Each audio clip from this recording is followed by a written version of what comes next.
The bond market's been quiet, maybe too quiet. Maybe we could say it's the calm before the storm. Tonight, we're going to talk about the 10-year US Treasury bond. This is the yield shown here in green. Now, the center white line, that is the 20 simple moving average. Then we have the red lines above and below. Those are the Bollinger Bands, the standard to standard deviation settings. Below, we have a Bollinger Band width indicator, not as commonly used, but certainly quite interesting. And essentially, what it shows is the width between the two Bollinger Bands.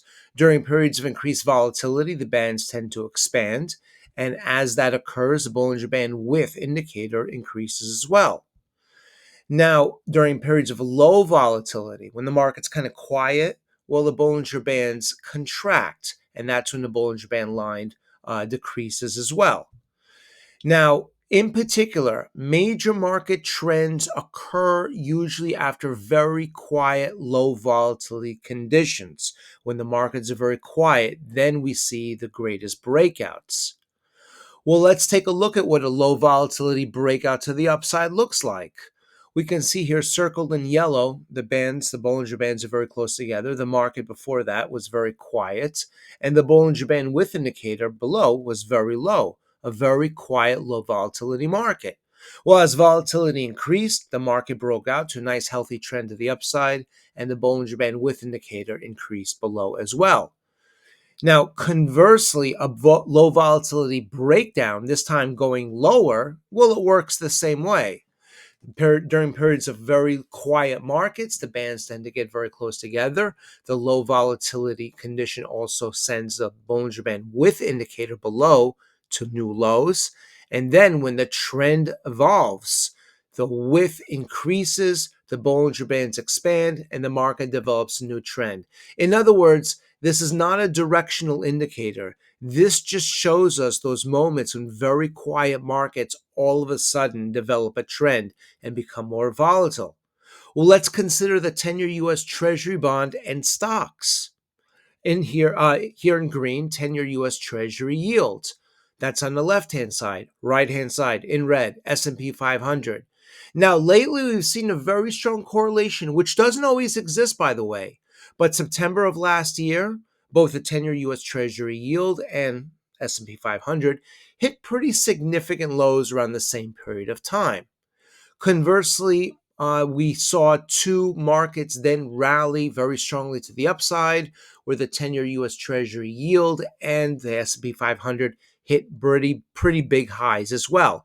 Now, again, these two markets do not always correlate, but because of the circumstances we are in right now, between Federal Reserve policy and the market trends, they are very closely correlated, which is important. Why is this all important right now, though? Well, we take a look at the 10-year US Treasury that's on top. We expanded below the Bollinger Band width indicator to give you a little bit of perspective.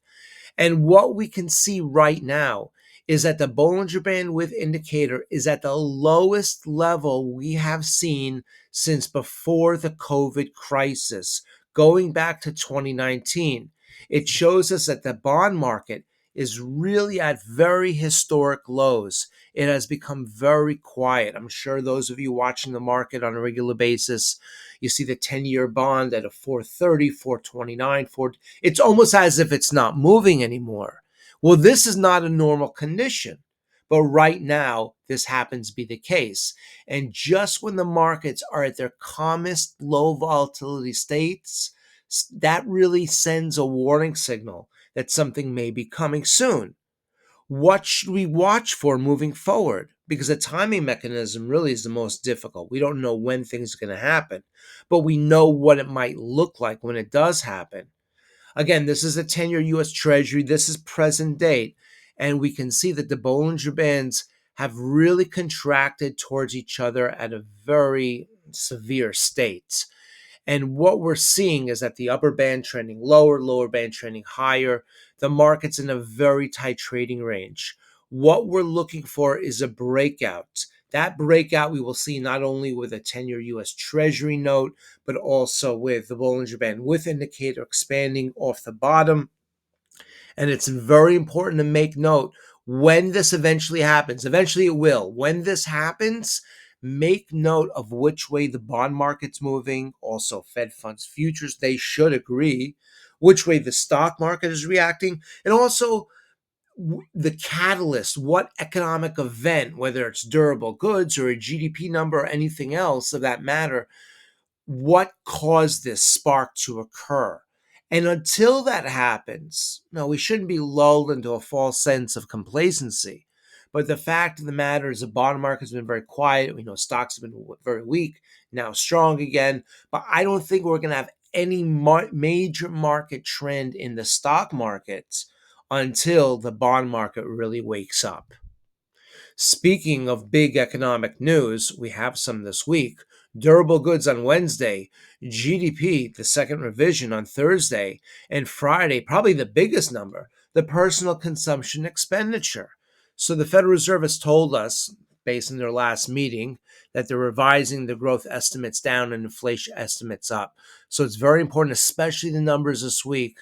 Durable goods and GDP speaks to growth, PCE speaks to inflation. We have to see how these numbers come out, and more importantly, how the market reacts, and watch that 10-year bond yield. We hope this has been helpful. We look forward to seeing you back soon.